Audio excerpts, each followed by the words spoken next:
Happy Tuesday. It is Tuesday, March the 4th in the year 2025, and welcome to another edition of Tuesdays with Tom.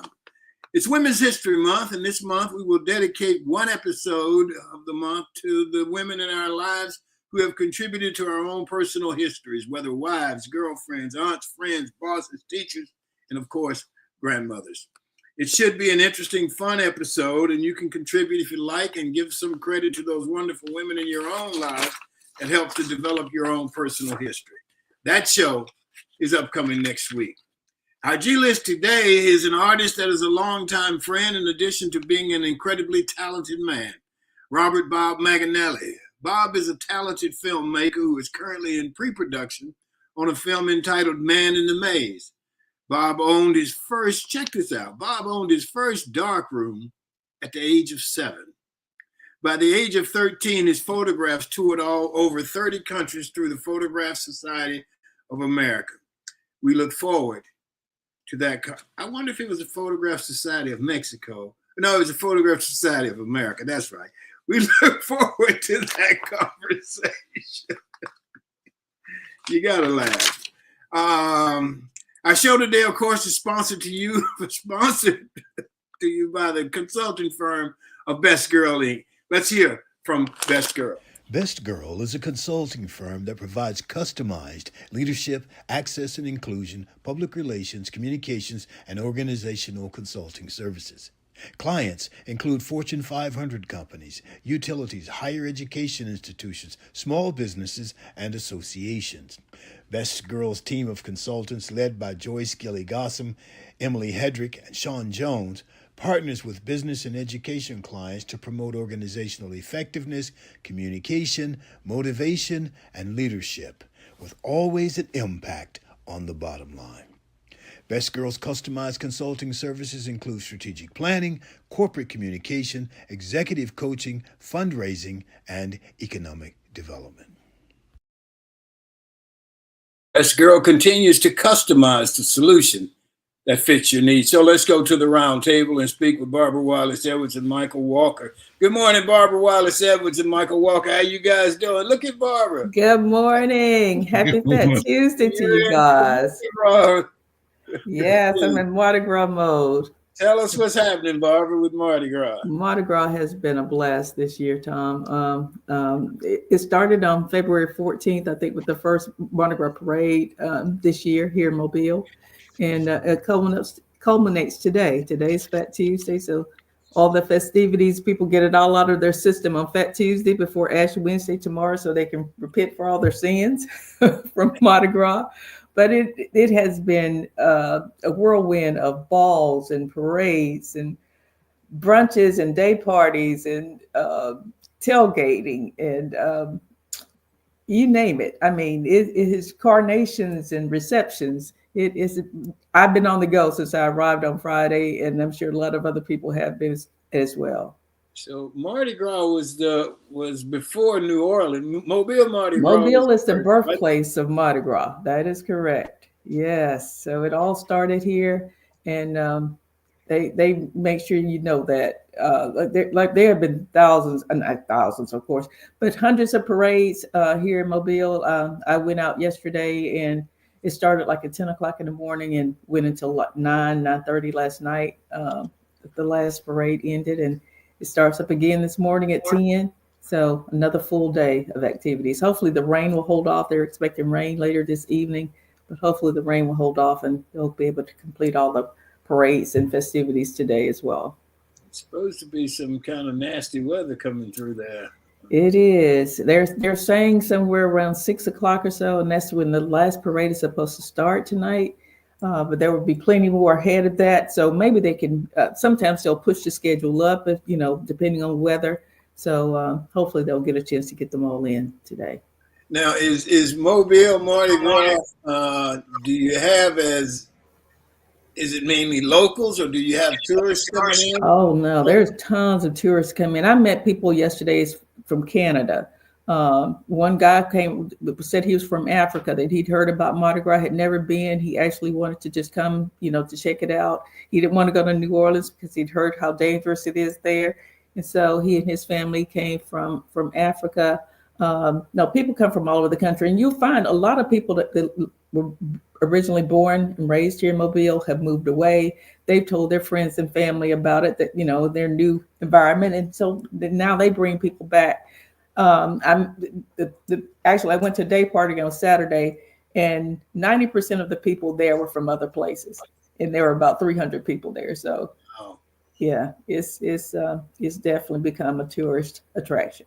Well, good for you. I'm glad y'all Yes. having a good time down Well, there. thank I told you. my Mardi Gras story. Yeah. Yes. Whatever. But it was fun. Michael, how you doing this morning? Doing well, TG. I hope you're doing well, and good morning to you, Barbara. Morning. You're gonna need a vacation once you get back from Mardi Gras. Absolutely. Absolutely. And Mardi Gras here in Mobile, I watched it on the TV at Mardi Gras New Orleans, and I've actually attended twice. And it's just a different environment, much more of a family environment here. And they throw tons of stuff. Someone gave away a TV from the Mardi Gras float yesterday. There was a young man on the side of the road, and the guy on the float begging for him to come up to the float. And he handed him a 40-inch TV. So, I mean, you get everything from trinkets to candy to beads. I'm wearing my I Love Mobile bead that someone gave me yesterday. And there's just it's just a different environment altogether. So, yeah. Great, fantastic. Hey, TG, you guys, I know, Tom, you being a good student that you are and doing what you should do, you filled out your BOI information, beneficial ownership I information did. for the transparency. So hats off to you for doing that. But it's been announced now that that will not be enforced. The Department of Treasury came out and said that they are not going to enforce that.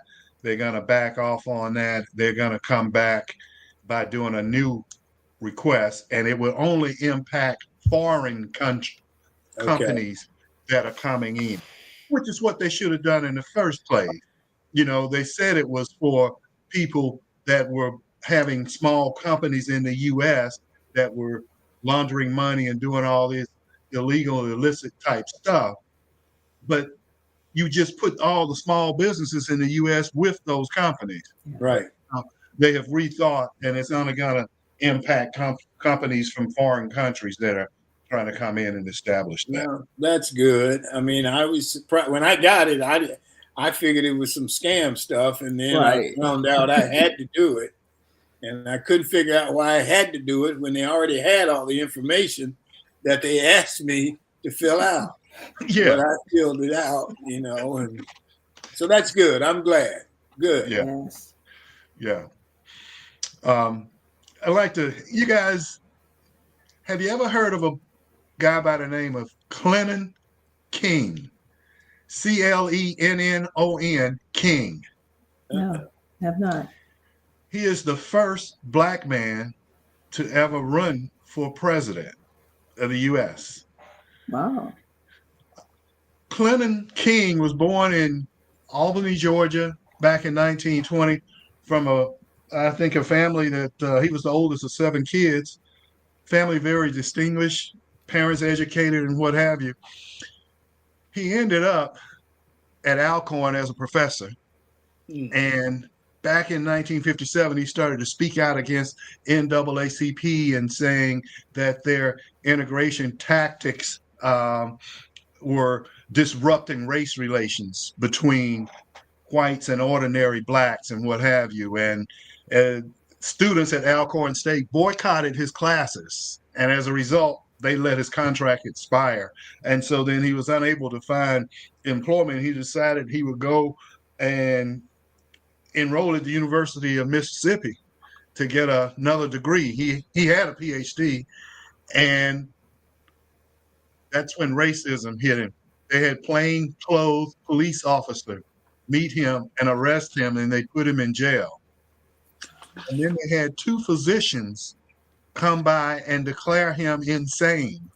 And he had to spend 2 weeks in an insane asylum before his brother, who was a civil rights attorney, could come and get him out. Wow.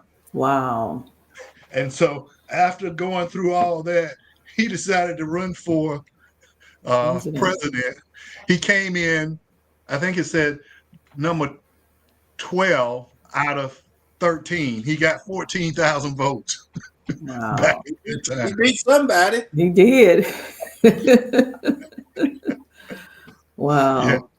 yes, yeah. He ran for president in 1960, and Okay.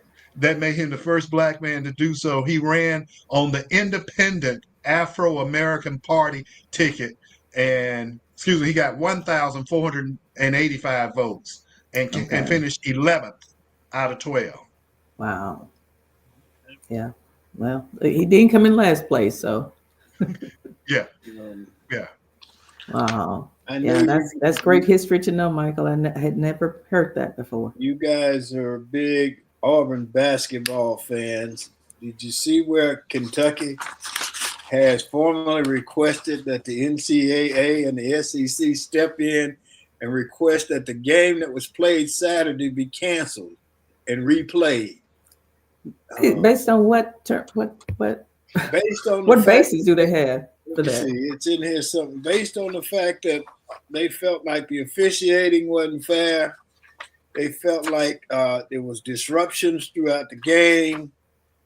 Here it is: controversial officiating decisions, inconsistent review of key plays, unusual disruptions to the game environment, and unfair advantage to Auburn's players. What? I watched the replay of the game. I didn't see anything that was out of the ordinary to me. There was some call. There was call, but I tell you what, and I think they need to do something about the analysts, the people who Yes. are calling the games, Yes. because the guy who did the game, and he's the regular guy who does it. He's an ACC Was it Jay guy. Billis, I think. Yeah, maybe? whatever, Yeah. Jay Billis. Yeah. Mm-hmm. Once he hooked onto something he thought was a bad call, Yeah. he wouldn't let it go. Oh yeah. And it's like Troy Aikman did in that one playoff game. Mm-hmm. I just think, to me, rather than the officials influencing the game, I think the announcers can influence things. I agree. By saying that's not a foul there, that's not a foul, and you just harp on it and harp on it and harp on it, and I think it came as much from Jay Billis as it did from the coach Mark Pope, who seems to be a pretty decent guy. Right, because I watched Mark Pope's interview after the game, and he praised Auburn, said it was a great game. You know, he said they were just a better team. His team wasn't prepared. He had some players who were injured. You know, he talked about all those things. Not one time did he say that the game was unfair, or he thought they decided later that it was. Okay, undoubtedly I didn't see it till the next Sunday morning. Okay. I was going to say, after the game, he was praising Auburn and saying his team just wasn't prepared. He hadn't done a good job of getting them ready, and again, other issues that the team was, experiencing. Yeah, I'd never seen anything like that. I was really surprised. Now that's news to me. Kentucky was the quote bell cow of the conference, longest. And I think because it's, Auburn is supposedly in the basketball school and all that stuff, and so in Kentucky is supposed to be a basketball school. And, but it was interesting. I never seen anybody ask that the game be replayed. Replayed, yeah, that's new. Well, who made that request, Tom? Right. Well, Kentucky did, I guess. Yeah, that's really strange. The Kentucky Wildcats has formally requested that the NCAA and the SEC step in and request that the game be canceled and replayed. Kentucky did. That is interesting. Yeah, Tom, I've never known that to ever happen before. I guess in this day and age, anything is possible, huh? It is. Yeah. That's interesting. You can say the refs were not fair. Whatever. Right. That's a first, but I mean, I don't know. I saw that game. Kentucky had a lot of opportunities at the free throw line. It wasn't like, because Auburn is known for having a propensity to foul and foul often. So Kentucky certainly had their opportunities at the free throw line for sure. And I watched how much of the fouling that was going on. So if my memory serves me correctly, they probably got to the free throw line a lot more, and they out rebounded Auburn by 15 rebounds. Right. Okay.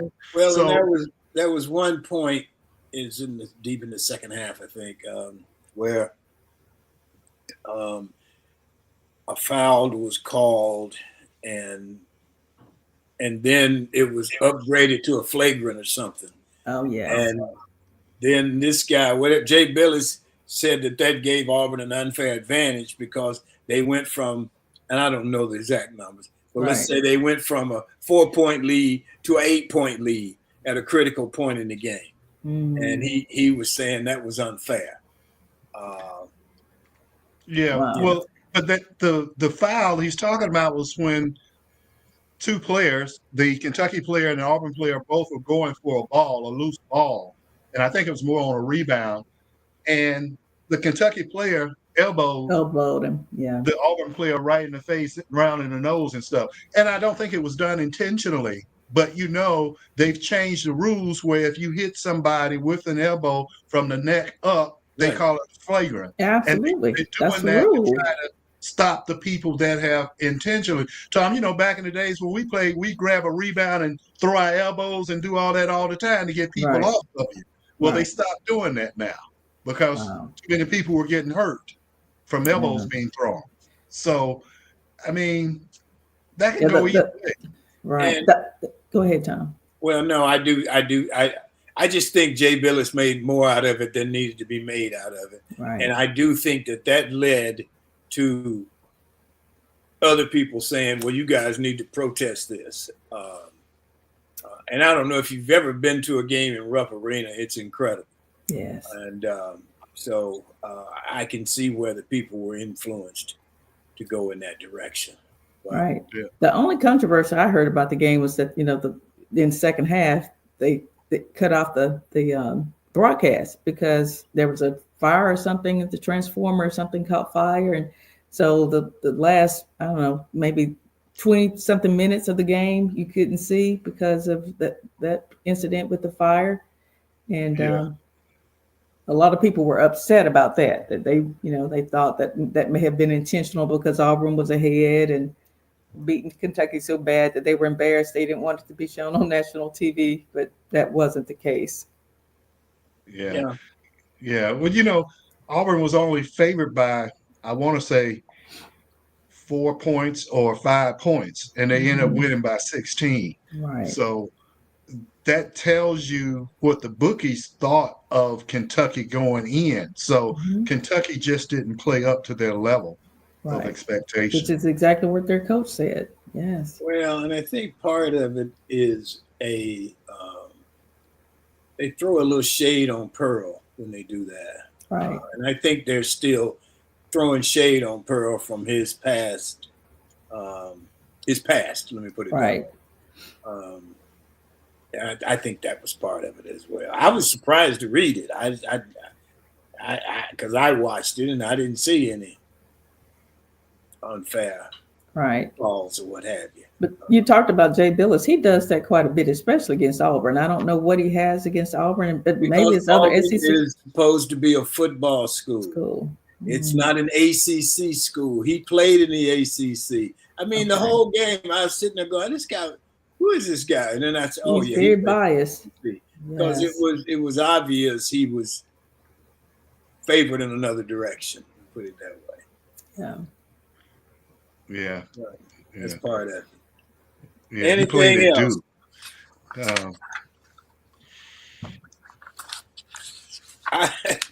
Well, since we were laughing earlier, I got one for you guys. The Senate confirmed Linda McMahon as the education secretary. A former wrestling executive is now the education secretary.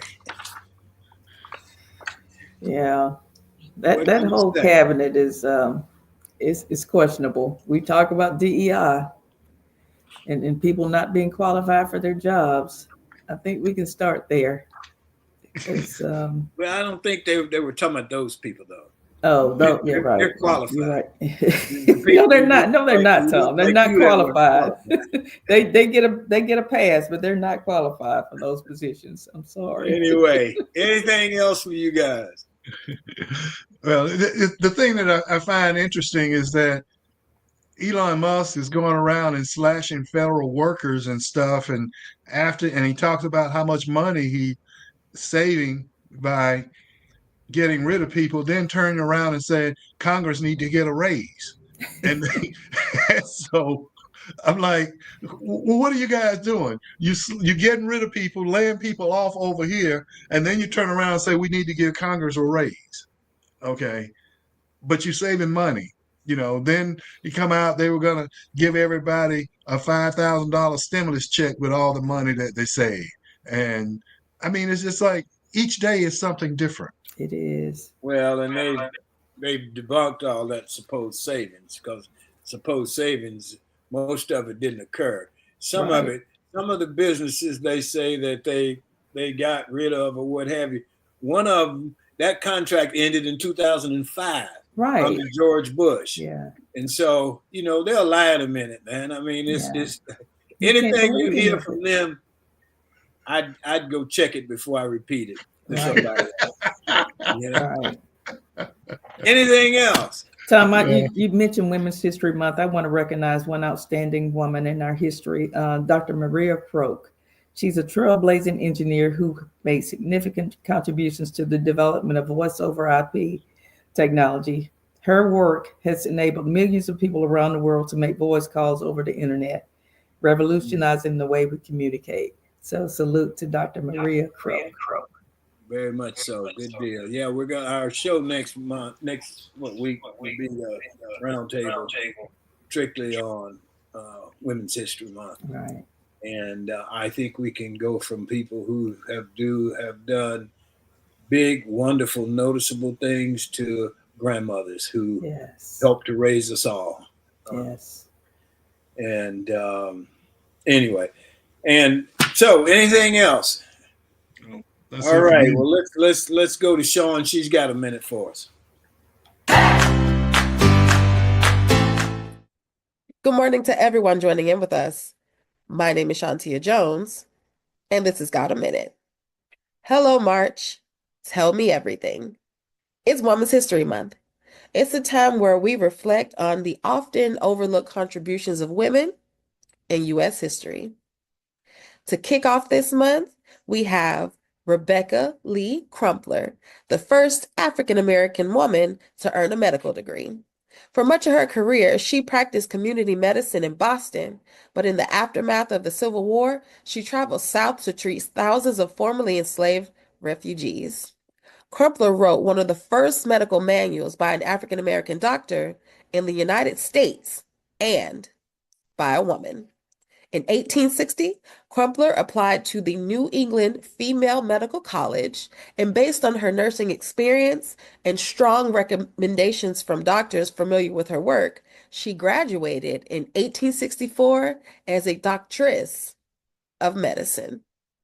Crumpler faced discrimination from fellow medical professionals as both a woman and African American. And nonetheless, as she wrote her book of medical discourses, that she cared for a population for over 30,000 people living largely in tent camps without enough clothes, food, or proper sanitation. She cared especially for Black women and children who were otherwise largely denied medical care. Thank you all for joining in. My name is Shantia Jones, and this has Got a Minute.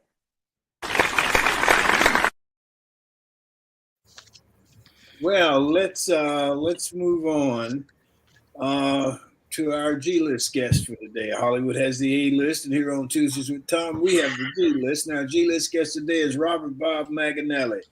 Bob is, as I mentioned earlier, he had his first darkroom at the age of 7. I want to hear about that. In 1983, he graduated magna cum laude from the Rochester Institute of Technology with a Bachelor of Fine Arts in Photographic Illustration. He has recently optioned his reality-based television series, Miss Mobile Home, which is an expose on Taylor Park culture in the United States. And his production company has adapted a novel by T.M. Wright called Strange Seed. Let's bring Bob on and see how he's doing this morning. Good morning, Bob. How are you? Morning, Tom. Thanks for having me here. Yeah, it's good to see you again, man. It's been a while. Absolutely. Yeah. I think we met walking around the Brentwood Country Club. You would walk one way and I'd walk the other way, and we passed each other for a long time before we ever stopped and said, "Hey, man, what's your name? How you doing?" Yeah, that was really awesome. And I remember the day you were on your side where your home was, and I crossed the street to you. And I forget what the conversation was, but yeah, you'd be finishing up as I'm starting. Yeah. And we passed that jog around the country club there.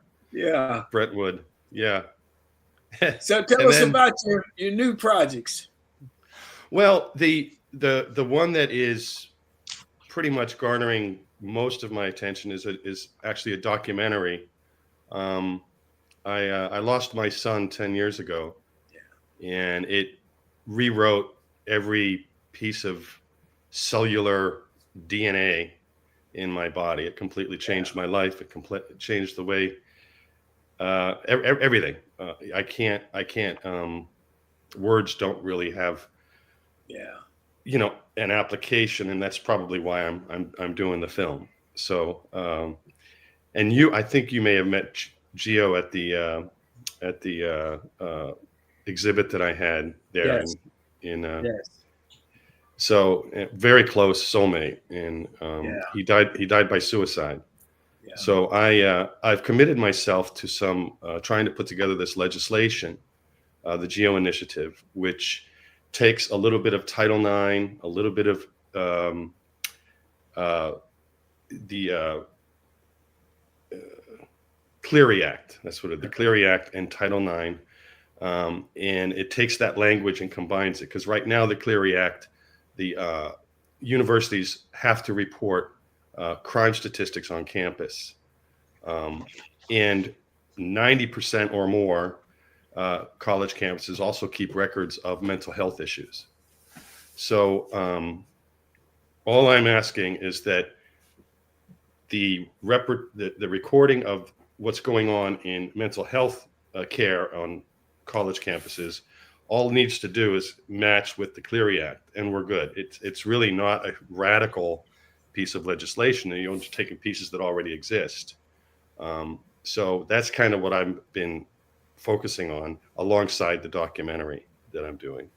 Your son 5 years. Go ahead. I'm sorry. Go ahead. I'm sorry.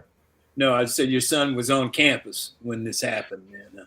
He was, and he was going through a mental health crisis. Yeah. And they didn't recognize it. He had gone to campus security and asked for help. He said, I want a safe room. He didn't feel comfortable with his roommate. They said you had to go to housing. So he went to housing, and he said, I don't feel safe. I want a safe room. And there was literally a room 4 doors down that was allocated for, roommate dispute. So for some reason, they didn't give him anything or any attention. And he was already had a BIT team, behavioral intervention team, that didn't show up. So in the middle of the night, literally 10 minutes before midnight, he's at his computer and he's reaching out to his trusted residential advisor, the RA, saying, nobody's helping me. I don't know why. I don't feel safe. I'm not comfortable. And at that moment, literally after hitting send, the door was burst into by a security officer who grabbed him, threw him to the hallway ground, and handcuffed his hands behind his back. And he's a deaf child, so language is his only means of communication. And he had no idea why this was happening. And the eyewitness accounts are tragic. They're just heartbreaking. He spent the night in the 5th Ward jail in Washington, D.C., a pretty hardened jail. And my son was, I mean, he was a lamb. He would escort spiders out the door. He was just so a peacemaker and no violent anything. So the next morning, there were no real charges because there was nothing to charge.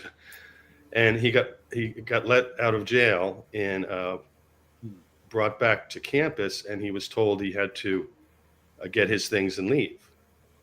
So he went to his room and got the two most important things, his computer and his coin collection.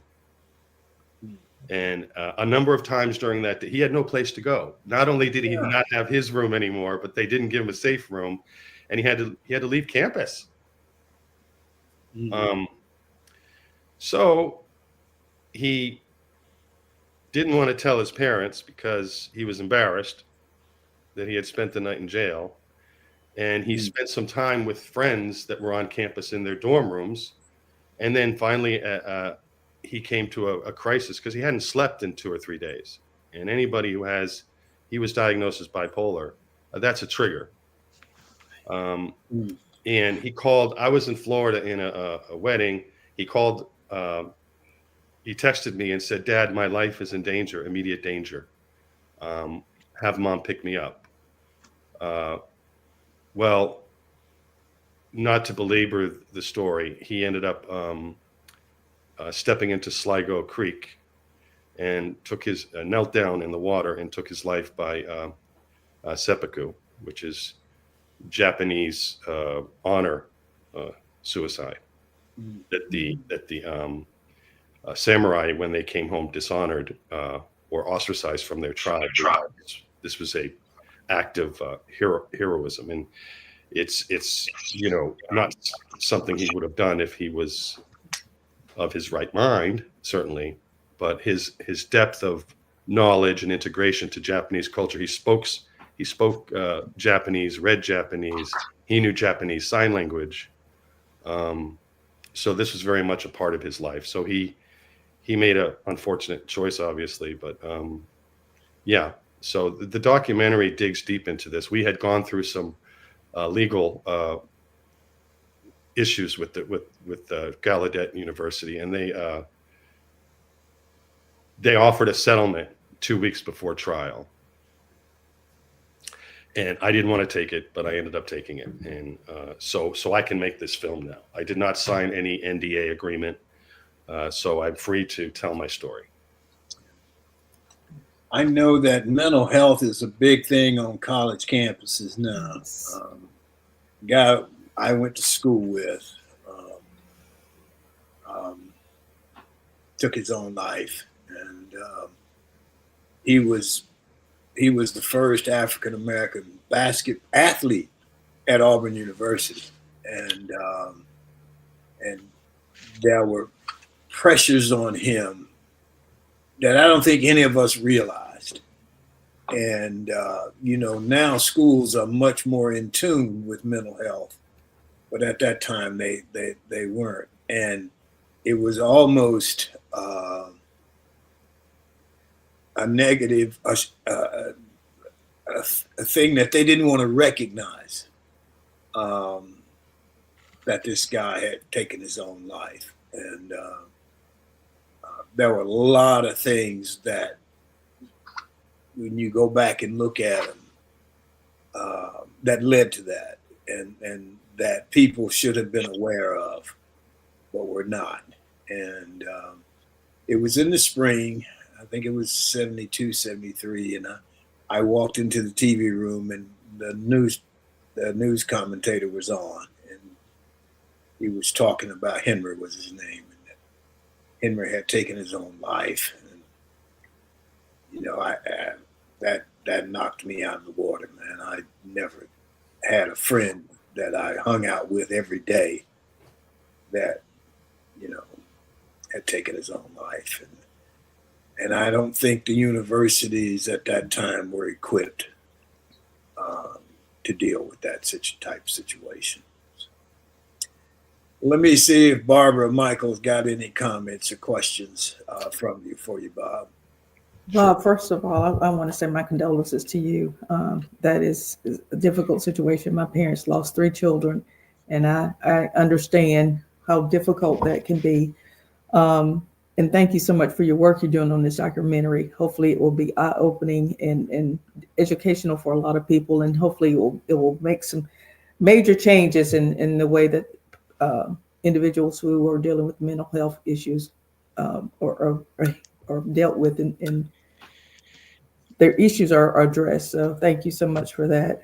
But I wanted to ask you about being a photojournalist. I understand that you worked a couple of years as a photojournalist and actually served as the personal photographer for Senator Robert Kennedy.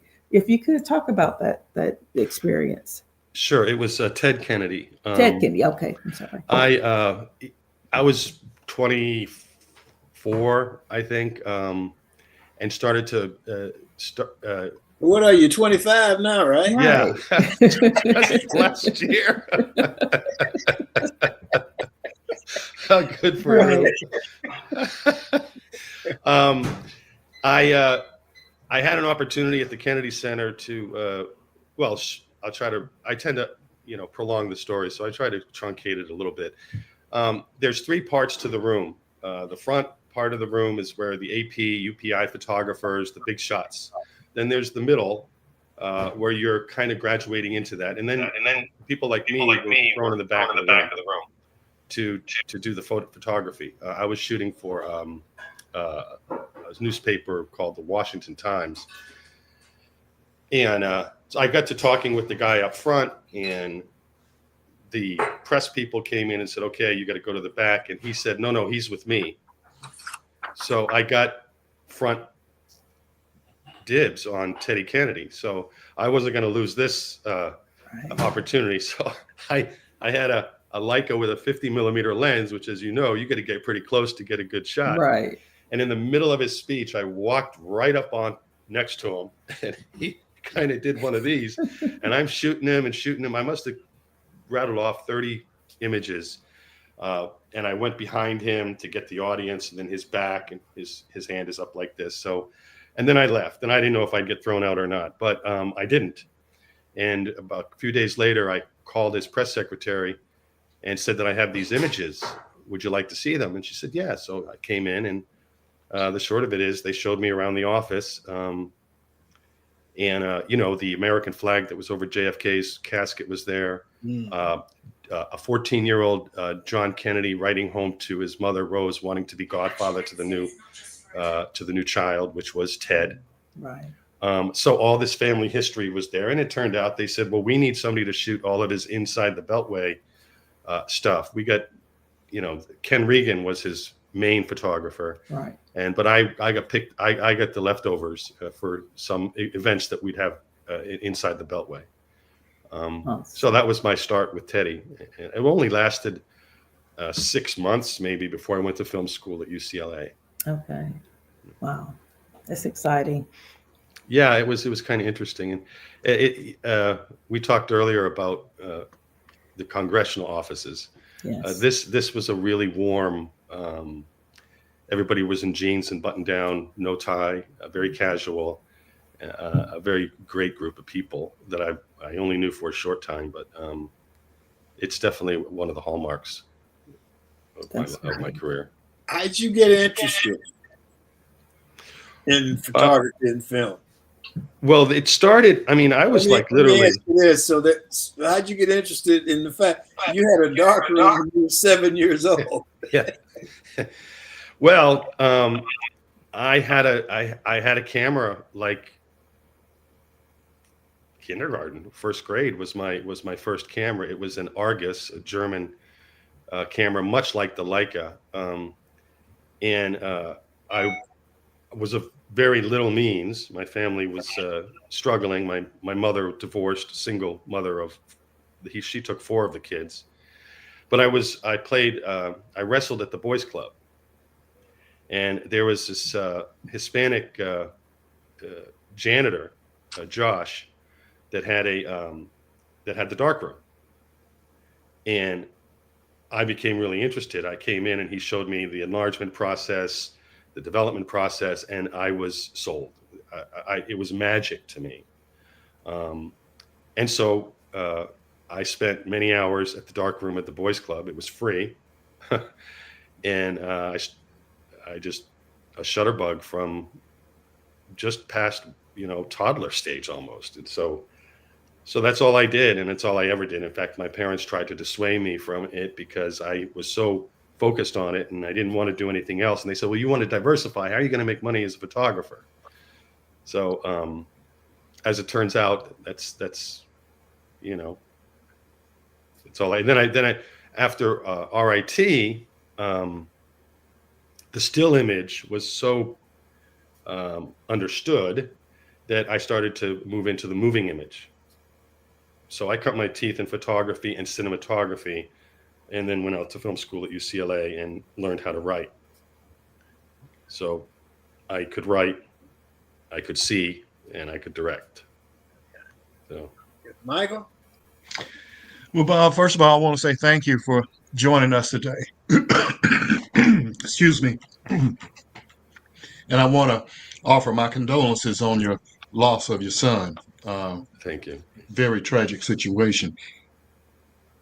What I wanted to ask you about is, you say that 3/23/85, that's a self-portrait that's drawn from 2 years of phone messages. Explain that to me, that process. How do you do a self-portrait from phone messages? Great question. Thank you for asking that. Well, I did some Super 8 stuff when I was in junior high school, but that was my first film. And I said, well, I'm going to do a self-portrait. So I went to my phone machine. I never erased any of my messages. And I was looking for a message from my father who had sent me a happy birthday like the year prior. And I'm going through all these messages and I'm hearing, hi, Bob, I got this, we're doing that, meet you here. You're late for work. When are you going to show up? And as I was going through all of these phone messages, I realized that's me. That's a portrait of me. It's a slice of 2 years of my life that if anybody hears the messages coming in, they get a pretty good sense of me and my life. So the phone messages were funny. I lost my grandfather on the machine. The birth of my nephew was on the machine. Marriages and deaths and celebrations and for the whole gamut. So I basically took an Arriflex camera, and I shot at very, very, very high speed, which slows the image down, very dreamlike. And when you are almost running with a camera over your head, you can get up on people and move past them, and they didn't even know you've been there. So you're getting this really interesting view of people in their natural state, because before they even know the camera's there, you're gone. But it's super slow. So you're capturing what I think was a very impactful set of imagery. So I juxtaposed my soundtrack with the camera, and I knew that's what I wanted to do, is make movies, and so I had to start making films. I was a freelance photographer, and I was also a waiter and a bartender. So I saved all my money and I put it into this first film, which was, I think, responsible for my acceptance into the program at UCLA. So it's still my favorite film, and probably still my best. There was a fellow from American University who I ended up rooming with in Santa Monica. He was going to USC Film School. I was going to UCLA. And he said, you will never, ever, ever make a film like that, because now you know how to make films. And once you become knowledgeable, that innocence is gone. You didn't know what to do. So you learned editing by doing this. I shot on positive film. I didn't even know I was shooting on positive film, reversal film. I wasn't shooting on negative film. So I had to take the positive and turn it into a negative to cut the negative to make the positive. And that extra step actually enhanced the dreamlike aspects of the imagery. So, what do you call dumb luck, kind of thing. And so I still value that as like my and 32385 is how you would, if I was a photographer and I shot an image on the street and it was put up in a gallery, it would say the date of the photograph and my name. So that's what I did to the film. I titled it 32385 by Robert Manganelli. And that's exactly what you would do to a photograph. So it was just this slice of time, almost like a moving photograph. Mm. Wow. Okay. Barbara? Robert, we talked a little bit about your reality-based television series, Miss Mobile Home. Tell us how that thought came to mind and that series. Well, yeah, maybe that's an update. Okay. The idea was I was raised in a mobile home myself, Okay. from the age of 7 till my junior year in high school. And there's a stigmatization about that. My mother had the trailer in the boundaries where we went to school with the rich kids. So, we were dressed okay and we didn't look poor. Right. And nobody in the school. I used to have people drop me off a quarter mile from the trailer park because I was embarrassed that I lived in a trailer. And that stuck with me because, I turned out okay. And there's plenty of people that grew up in trailer parks, that get a good education. They get themselves together. And so the idea was that there are real stories in trailer parks that are compelling, and it breaks the stigmatization of living in a trailer park. And there's one story we had lined up. This fellow was a big tech guy in Northern California, multi-millionaire, and he had a year to live. He had uncurable brain cancer, and so what he wanted to do was take a trailer and go across the country and fly fish in as many places that he could. I'm not a fly fisherman, but these people know the spots, across the country.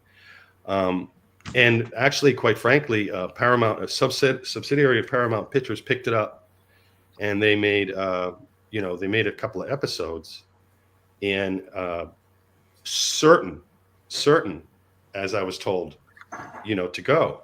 But they went to. He says at the very least we're going to get this on Smithsonian. Well, nobody picked it up. There are compelling stories of people who were living in, modest means. And another was a mother who got her trailer close to a skating rink because her daughter was training for the Olympics. So we had some real compelling stuff, but it didn't fly. It's just the nature of the beast. Yes. What's up? Psychologist report. Well, Bob, tell me this. What kind of film would you want to make, or you always thought of if it could be your dream film, what you would like to do that you haven't had the opportunity to do yet? Well, wow, that's a biggie. I was very much locked into narrative filmmaking. That was, in the late 80s and early 90s, that was the thing to do at film school. And the documentarians were kind of like a different breed, and so I had written a script that were teed up and we were ready to go. We had a Winona Ryder attached. We had a 2-time Academy Award producer attached. And that's when Gio passed away. And what happened to me as a filmmaker was the idea of making a film wasn't about accomplishment. It was about how to tell the truth, how to tell something that's real and impactful and meaningful. And that changed my whole view of filmmaking, because I was thinking The Godfather, Apocalypse Now. My favorite director of all time is Andrei Tarkovsky, and he makes these epic fine art films. So it changed for me. And I was trying to rewrite that script to reflect my experience with my loss and my grief, and it wasn't happening. I don't know if you saw the movie The Beautiful Mind, where he had all this stuff up on the room Well, that's kind of what my room looked like. I was not well, and I was struggling to try to make something that's important. And Deanna, my partner, she said, well, why don't you do a documentary? And I discarded it. I said, no, I'm not a documentary filmmaker. I resisted it. And then after 3, 4, 5 months of not accomplishing what I wanted to do with the earlier screenplay, I started to consider it. And I said, you know what? I think I'm going to really look into this. And that day, she and I are walking out of the house, and I heard something very clearly in my head. And I said, did you hear that? She said, no. I said, you didn't hear that? It was clear as day. She says, I didn't hear anything. It's just you and me. So I ran to the desk. I wrote down what I had heard, which is, tell a third among us, I will meet you there. And I had no idea what that meant, but it was clear as day. Well, once I started getting into the film and shooting fathers who've lost children and traveled doing this work, it dawned on me. Telling a third among us is me telling you right now. Mm. It's me as a cinematic telling with the fathers that I'm working with. And it's my son. Yes. My son is telling me in the telling is where I reside. And that's when it all became clear to me that I was grieving. I was filming another father who's grieving. And we, through the lens, we understood and recognized each other. So this is not a film I ever wanted to make. Yeah.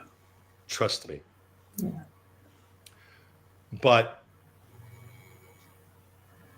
you can't get more real than what I'm going through and what other fathers, and because a father's grief is very different than a mother's grief. The mothers have that biological, physiological connection. They were literally a part. Ours is more metaphorical. When I lost Gio, I lost a part of myself. And so trying to understand that and really get to the, me and Gio used to joke all the time that the universe was perfect. The millisecond in which the universe was created is against all odds. The odds that we're here on Earth right now, living and speaking, is against all odds. We've won the biggest lottery in the universe just by being here. So we both agreed that the universe is perfect. But then when Gio passed, I said, okay, buddy, if the universe is perfect, how can the death of your son be perfect? And if you really do believe the universe is perfect, well, then that's your pursuit. I have to find a sense of peace and understanding with the process of our mortality. And I think that's one of the biggest questions we can ask ourselves. And for me, this film that I'm doing right now is not, like I said, anything I wanted to do, but it gives the opportunity to really, I think, impact and make a difference in the way we sometimes mindlessly go about our day. You know what really killed me the most? Grocery stores. I was a wreck in a grocery store, and I didn't know why. Well, then I thought, well, grocery stores sustain our living. They give us food. They give us clothing. They give us a shower, soap. So I didn't make that connection, but I'm telling you, for the first 3, 4 years, it was very difficult for me to be in a grocery store without just weeping.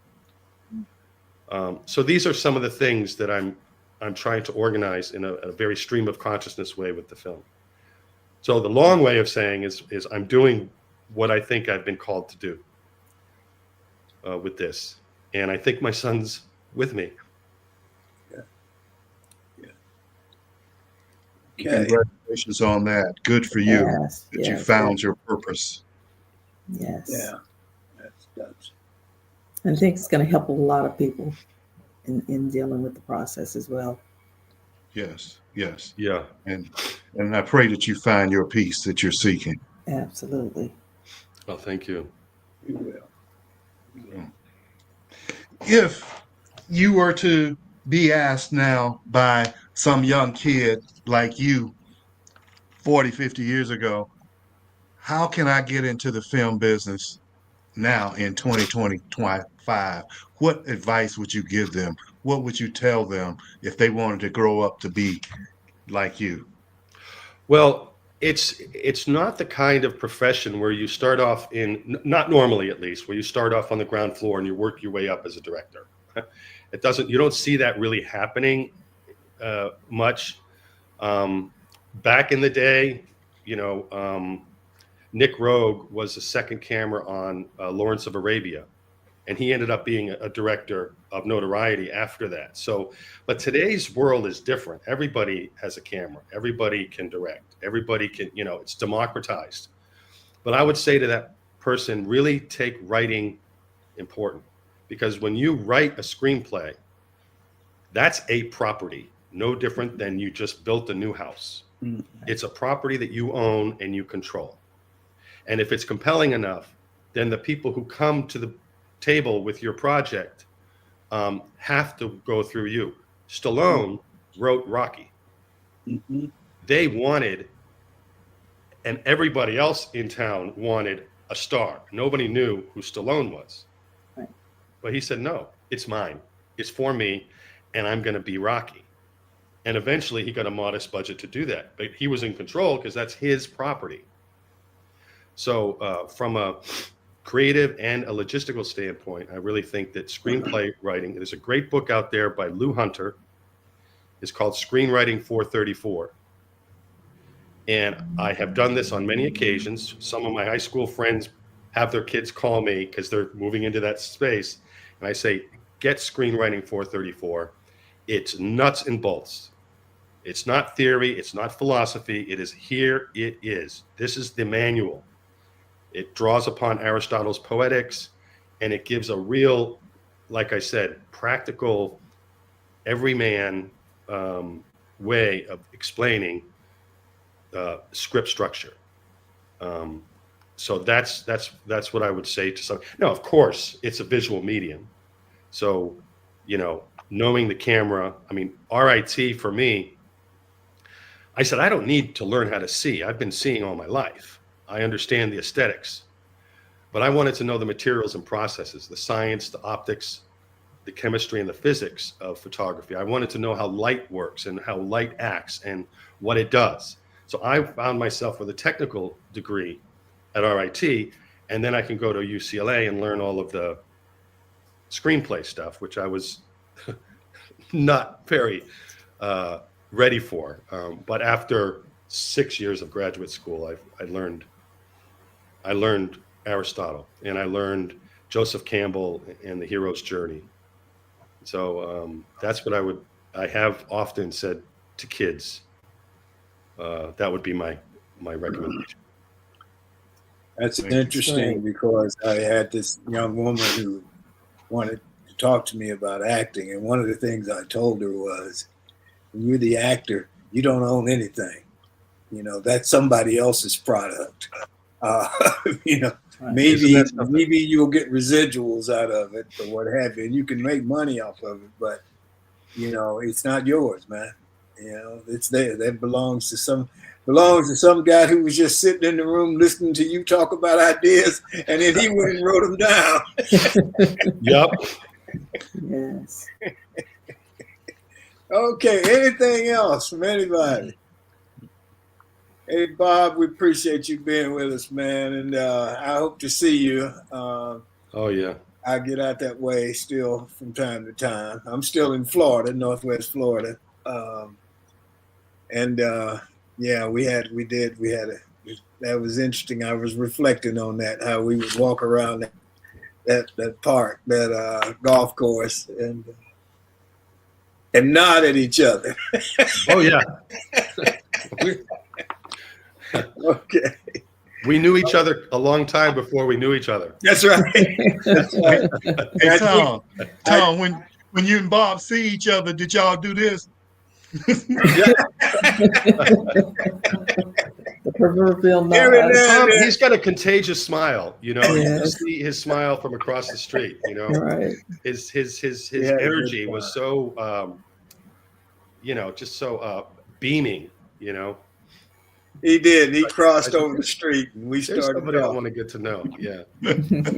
and you invited me to one of your exhibits at this gallery. And Joyce was out. Joyce was with me. Joyce told me to tell you hello. Oh, bless her.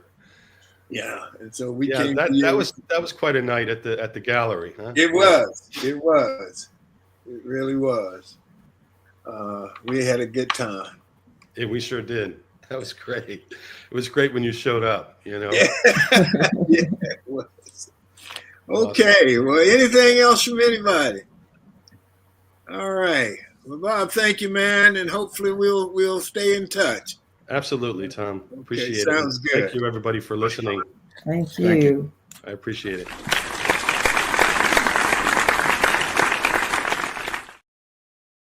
Okay, my closing comment for today, or as I see it, is about Women's History Month. It's an annual observance to highlight the contributions of women to events in history and contemporary society. It's celebrated during March in the United States, in the United Kingdom, and Australia, corresponding with International Women's Day on March the 8th, next week. It is observed during October in Canada, corresponding with the celebration of Persons Day on October 18th. A week-long observation in Sonoma County, California in 1978 was subsequently championed by Gerda Lerner and the National Women's History Alliance to be recognized as a national week in 1980 and then month in 1987 in the United States, spreading internationally after with that. So be with us next week. We invite you and your comments on Women's History Month. I want to thank Bob Manganelli, give him the best wishes on all of his projects, and hopefully we'll stay in touch. We've been knowing each other now for 20-something years. And that's our show for today. We want to thank the audience. We appreciate you. We want to thank our G-List guest, Bob Manganelli. Thank our sponsor, Best Girl Inc. Thanks again to the TWT team of Barbara, Sean, Emily, Michael, and Joyce.